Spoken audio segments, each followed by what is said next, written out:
ಬರಕ್ಕೆ ಶುರು ಆಗುತ್ತೆ. ಅಕಸ್ಮಾತ್ ಜೋರ ಒಂದ್ಸರಿ ಏನಾದ್ರು ಬಂಪ್ ಮಾಡಿದ್ರಿ ಪೂರ್ತಿ ನಿಮ್ಮ ಕವರಲ್ಲಿ ಸ್ಪ್ರೇ ಆಗೋಗ್ಬಿಡುತ್ತೆ, ಕೋಳಿ ಕುಯ್ದು ಬಿಟ್ಟಂಗೆ ಆಗಿದೆ. ಗೊತ್ತಾಯ್ತಲ್ಲ? ಯಾಕಾಗುತ್ತೆ ಅಂದರೆ ನಾವು ಪ್ರೆಷರ್ ಜಾಸ್ತಿ ಪ್ರೆಷರ್ ಹಾಕೋದ್ರಿಂದ ನಾರ್ಮಲ್ ಆಗಿ ನಮಗೆ ಇನ್ನೊಂದು ನೀವು ಅಬ್ಸರ್ವ್ ಮಾಡಿರಬೇಕು, ಹಸು, ಕರು, ಎಮ್ಮೆ, ಎತ್ತು, ಕೋಣ ಅವಕ್ಕೆ ಏನಾದರೂ ಮೂಲವ್ಯಾಧಿ ಆಗಿದ್ದು ನೋಡಿದ್ದೀರಾ ಯಾರಾದರೂ? ನಾಯಿ ಯಾವುದಕ್ಕಾದ್ರೂ ಮೂಲವ್ಯಾಧಿ ಆಗಿರೋದು ಯಾಕಾಗಲ್ಲ ಅವಕ್ಕೆ? ನೀರು ಕುಡಿಯೋದಲ್ಲ, ನೀರು ಕುಡಿಯೋದು ಎಲ್ಲ ಪ್ರಾಣಿಗಳು ಎಲ್ಲವೂ ಕುಡಿತಾರೆ. ಅವು ಯಾವಾಗ ಬರುತ್ತೋ ಅವಾಗ ಹೋಗಿ ಬಿಡ್ತವೆ ಸಡನ್ ಆಗಿ. ಅವ್ರು ಏನು ಪ್ಲೇಸ್ ನೋಡಲ್ಲ, ಏನು ನೋಡಲ್ಲ, ಎಲ್ಲಿರ್ತಾವ ಬಂದಷ್ಟು ಹೊಡಿತಾರೆ, ಬಂದಷ್ಟು ಹೋಗಿ ಬಿಡ್ತಾರೆ ಸಡನ್ ಆಗಿ. ಮುಗಿತೈತೆ ಕ್ಲೋಸ್, ಮತ್ತೆ ಕುತ್ಕೊಳ್ಳಲ್ಲ. ಹೌದಾ? ನಾವೇನ್ ಮಾಡ್ತೀವಿ, ಅವಕ್ಕೆ ಪರೀಕ್ಷೆ ಮಾಡಿ ಬರೋ ಚಾನ್ಸ್ ಇಲ್ಲ. ಬಂದಷ್ಟು ಒಗಿತಾವ್ ಸುಮ್ಮನೆ ಬಿಡ್ತಾ ಮುಗೀತು, ಮತ್ತೆ ಮಗಿನಷ್ಟು ಹೋಗ್ಬಿಟ್ಟು ಸುಮ್ಮನಿರ್ತಾರೆ. ಆದರೆ ನಾವು ಹೋಗಲ್ಲ, ಒಗ್ದಾದ್ಮೇಲೆ ಇನ್ನೂ ಬರ್ತೈತೆ ಸ್ವಲ್ಪ. ನಾವು ನಮ್ಮ ಕಾಲು ನೋಯಿದಾಗ ನಾವು ಕೊಟ್ಟಿದ್ದೀವಿ. ಯಾಕೆ ಗೊತ್ತಾ? ನಮಗೆ ಒಳ್ಳೆ ಫೆಸಿಲಿಟಿ ಇಲ್ಲ, ಮನೆಯಲ್ಲಿ ಒಂದು ಟಾಯ್ಲೆಟ್ ಇರಲ್ಲ, ಒಂದು ಭಾಳ ಅದೇ ಕಾರಣ. ಟಾಯ್ಲೆಟ್ ಇರಲ್ಲ, ನಾವು ಬೈಲಿಗೆ ಹೋಗ್ಬೇಕಾಗಿತ್ತು. ಈಗ ಬೈಲಿಂದೆಲ್ಲ ಮುಗಿದೋಗಿದೆ, ಮನೆಯಲ್ಲೇ ಟಾಯ್ಲೆಟ್ ಇದೆ.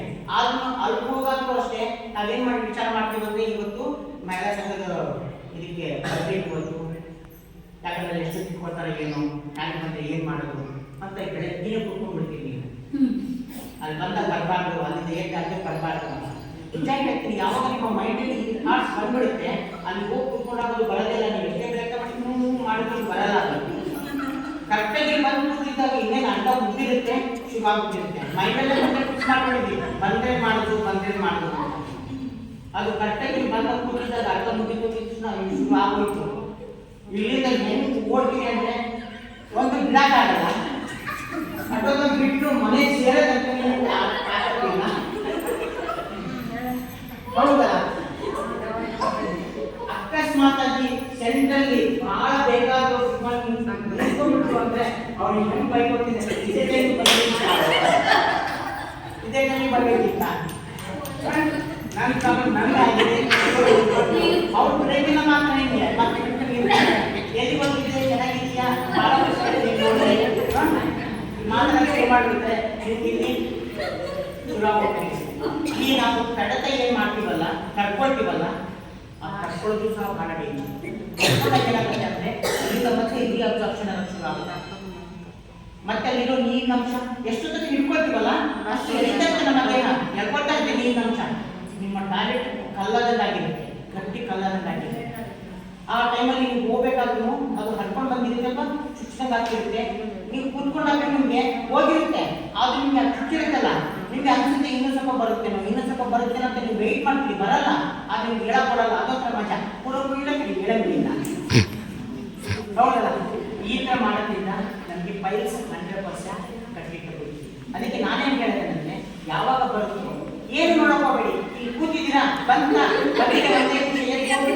ಮುಗಿಯೋದಿಗೆ ಸಮಸ್ಯೆ ಬಗ್ಗೆ ಇತ್ತು, ತಡಿ ನಾನು ಇದೆಲ್ಲ ಹೋಗ್ತೀನಿ ಅಂತ ಅಂದಾಗ ಮನೆ ಬಗ್ಗೆ ಬೇಕಾದ್ರೆ ನೋಡ್ತೀನಿ. ಇನ್ನೊಂದು ಈ ಅನುಭವ ಜಾಸ್ತಿ ಜನ ಆಗಿರ್ಬೇಕು. ಬಸ್ಸಿಂದ ಜರ್ನಿ ಮಾಡ್ಕೊಂಡು ಬರ್ತಾರಲ್ಲ, ನೆಕ್ಸ್ಟ್ ಟಾಯ್ಲೆಟ್ ಹೋಗ್ಬೇಕು ಅಂದ್ರೆ ಬಹಳ ಹಿಂಸೆ ಅನ್ಭವಿಸ್ತಾರೆ. ಹೌದಾ? ಅನ್ಭವಿಸ್ತಾರಲ್ಲ, ಬಸ್ಸಲ್ಲಿ ಜರ್ನಿ ಮಾಡಿರ್ತಾರೆ, ಹೀಟ್ ಜಾಸ್ತಿ ಆಗಿರ್ತಿದೆ, ಸ್ಕೂಲೆಲ್ಲ ಟೈಟ್ ಆಗಿರುತ್ತೆ, ನೆಕ್ಸ್ಟ್ ಹೋಗ್ಬೇಕಾದ್ರೆ ನೀರಿಗೂ ಸಾಧ್ಯ ಚಾನ್ಸಸ್ ಇರುತ್ತೆ. ಅದಕ್ಕೆ ದಯವಿಟ್ಟು ನೀರು ಜಾಸ್ತಿ ಕುಡಿರಿ. ದಿವಸಕ್ಕೊಂದು ಬಾಳೆ ಹಣ್ಣಲ್ಲಿ ಇನ್ನೊಂದು ಕೆಲಸ ಮಾಡ್ಕೊಳ್ರಿ. ಅದು ಇಲ್ಲ ಅಂದರೆ ಬಾರ್ಲಿ ಅಕ್ಕಿ ಹೆಚ್ಚು ಕುಡಿಯೋದ್ರಿಂದ ನಿಮಗೆ ಪಲ್ಸ್ ದೂರ ಆಗುತ್ತೆ. ಬಾರ್ಲಿ ಅಕ್ಕಿ ಗೊತ್ತಾ? ಬಾರ್ಲಿ ಅಕ್ಕಿ ಎಷ್ಟು ಜನ ಗೊತ್ತು? ಬಾರ್ಲಿ ಅಕ್ಕಿ ಹೆಂಗಿರುತ್ತೆ?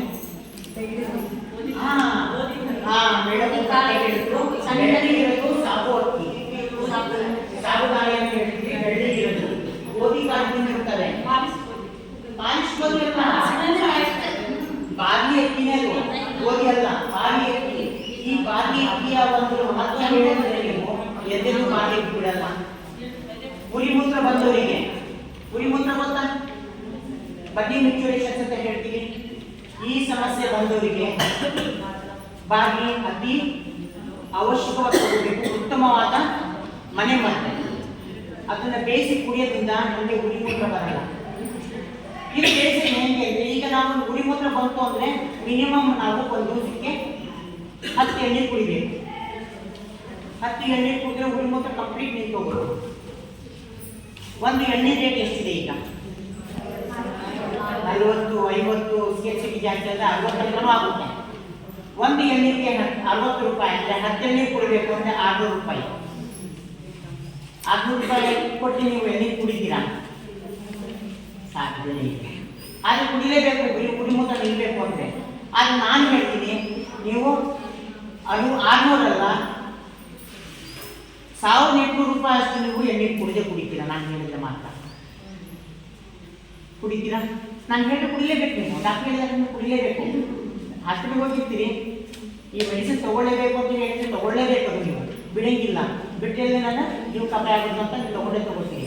ಹಾಗೆ ನಾನು ಇವತ್ತು ನಿಮಗೆ 30 ಎಣ್ಣೆ ಕುಡಿಯುವಂಥ ಒಂದು ಉಪಾಯ ಹೇಳ್ಕೊಡ್ತೀನಿ. ಎಷ್ಟು ಹೇಳಿ? 30 ಎಣ್ಣೀರು. 10 ಎಣ್ಣೆ ಹೋಯ್ತು, 30 ಎಣ್ಣೆ ಕುಡಿಯೋ ಉಪಾಯ ಹೇಳ್ತೀನಿ. ಏನಿಲ್ಲ, ಸಿಂಪಲ್ ಆಗಿ ಹೇಳ್ತಲ್ಲ, ಬಾರ್ಲಿ ಅಕ್ಕಿ ತೊಗೊಂಡ್ಬರ್ರಿ. ಒಂದು ಮುಷ್ಟಿ, ಮುಂಗೈ ಮುಷ್ಟಿ ತೊಗೊಳ್ಳಿ, ಚೆನ್ನಾಗಿ ತೊಳಿರಿ. ಫಸ್ಟ್ ಹೆಂಗೆ ಅಕ್ಕಿ ತೊಳಿತಾರೆ ತೊಳಿರಿ. 1 ಲೀಟ್ರಿಗೆ ಈ ಅಕ್ಕಿ ಹಾಕಿ ಚೆನ್ನಾಗಿ ಬೇಯಿಸಿ. ಎಷ್ಟು ಕುದಿಬೇಕು ಅಂದರೆ ಆ 1 ಲೀಟ್ರ್ ಹೋಗಿ ಅರ್ಧ ಲೀಟ್ರ್ ಹಾಕಬೇಕು. ಆ ಅರ್ಧ ಲೀಟ್ರ್ ಆಗಿರೋ ಒಂದು ನೀರನ್ನ ತಗೊಳ್ರಿ. 1 ಗ್ಲಾಸ್ ನೀರು ತಗೊಳ್ಳಿ. ಅದು 1 ಗ್ಲಾಸ್ ಕುಡಿಯೋದು ಈಸ್ ಈಕ್ವಲ್ ಟು 10 ಎಣ್ಣೆ. ಎಷ್ಟು ಹೇಳಿ? 10 ಎಣ್ಣೆ. ಯೂಸ್ ಒಂದ್ಸರಿ ಹಾಕಿದ ಅಕ್ಕಿನ ನೀವು 2 ದಿವಸ ಬೇಯಿಸ್ಬೋದು. ಎಷ್ಟು? 2 ದಿವಸ ಬೇಯಿಸ್ಬೋದು. ಬೆಳಗ್ಗೆ ಬೇಯಿಸಿದ್ರ, ನೀರು ತಗೊಂಡ್ರ, ಮತ್ತೆ ನೀರು ಹಾಕಿಡ್ರಿ. ಯಾವ ಟೈಮ್ ಬೇಯಿಸ್ಕೊಳ್ರಿ, ಮಿಕ್ಸ್ ನೀರು ತಗೊಳ್ರಿ. ಮತ್ತೆ ಸಂಜೆ ಮತ್ತೆ ಬೇಯಿಸ್ಕೊಳ್ರಿ, ಮತ್ತೆ ನೀರು ತಗೊಂಡ್ರಿ, ನೀರು ಹಾಕಿಡ್ರಿ. ನಾನೇ ಅದೇ ಥರ ಮಾಡಿ ಲಾಸ್ಟ್ ಮುಗಿತಾ ಅವಾಗ ಏನು ಮಾಡಬೇಕು? ಎಲ್ಲ ನೀರು ತಂದಾದ್ಮೇಲೆ ಆ ಒಂದು ಗೋಧಿ ಕಾಳು ಅದಕ್ಕಾಗಿರ್ತಾರೆ, ಅದಕ್ಕೆ ಒಂದು ವಿಶೇಷ ಬೆಲ್ಲ ಪುಡಿ ಮಾಡಿ ಹಾಕಿ ಚೆನ್ನಾಗಿ ಬೇಯಿಸ್ಬೇಕು. ನಿಮಗೆ ಗೋಧಿ ಹುಗ್ಗಿ ಅದೆಲ್ಲ ಇದರಲ್ಲಿ ವೇಸ್ಟ್ ಏನೂ ಇಲ್ಲ. ತೆಂಗಿನಕಾಯಿ ನೀರು ತಗೊಂಡ್ರಿ, ಮತ್ತಿದೆಲ್ಲ ವೇಸ್ಟ್ ಹೋಗ್ಬಿಡ್ತೀವಿ, ಹೌದಾ? ಇದರಲ್ಲಿ ವೇಸ್ಟ್ ಅನ್ನೋದು ಏನು ಗೊತ್ತಾ? ಮೊದಲೇ ಫಸ್ಟ್ ತೊಳೆದಿದ್ರಲ್ಲ, ಅದ್ರ ಮೇಲೆ ಧೂಳಿತ್ತಲ್ಲ, ಅದೊಂದೇ ವೇಸ್ಟ್. ಅದು ಬಿಟ್ಟರೆ ಮಿಕ್ಕಿದೆಲ್ಲವೂ ಲಾಭನೇ. 1 ದಿವಸಕ್ಕೆ 3 ಸರಿ ಕುಡಿದ್ರೆ, 1 ಸರಿ ಕುಡಿದ್ರೆ 10 ಎಣ್ಣೆ, 3 ಸರಿ ಕುಡಿದ್ರೆ 30 ಎಣ್ಣೆ. 2 ದಿವಸ ಅದೇ ಅಕ್ಕಿನ ಬೇಯಿಸ್ಕೊಂಡು ಕುಡಿತೀರಾ ಅಂದರೆ ಎಷ್ಟಾಯಿತು? ಅಲ್ಲಿಗೆ ಎಷ್ಟಾಯಿತು? 3600 ರೂಪಾಯಿ ಲಾಭ ಆಯಿತು. ಆ 3600 ನೀವು ನನಗೆ ಕೊಡಬೇಕು, ಸರಿನಾ? ಏನು ಕೊಡೋದು ಬೇಕಾಗಿಲ್ಲ. ಬಾರ್ಲಿ ಅಕ್ಕಿ ತೊಗೊಂಬನ್ನಿ. ಬಾರ್ಲಿ ಅಕ್ಕಿ ಸ್ವಲ್ಪ ರೇಟ್ ಜಾಸ್ತಿ ಇರುತ್ತೆ, 250 300 ರೂಪಾಯಿ ಇರುತ್ತದೆ. ಅರ್ಧ ಕೆ ಜಿ ತೊಗೊಂಬಂದ್ರೆ ಸಾಕು, ನೀವು ನಿಮಗೆ 1 ತಿಂಗಳ ತನಕ ಮಾಡ್ಕೊಬೋದು. ಇದು ಕುಡಿಯೋದ್ರಿಂದ ಉರಿ ಮೂತ್ರ ಕಂಟ್ರೋಲ್ ಆಗುತ್ತೆ, ಪೈಲ್ಸ್ ಪ್ರಾಬ್ಲಮ್, ಹೆಮೊರಾಯ್ಡ್ಸ್ ಎಲ್ಲವೂ ಸರಿ ಹೋಗುತ್ತೆ. ಕುಡಿಬೋದಲ್ಲ? ಕುಡಿತೀರಲ್ಲ?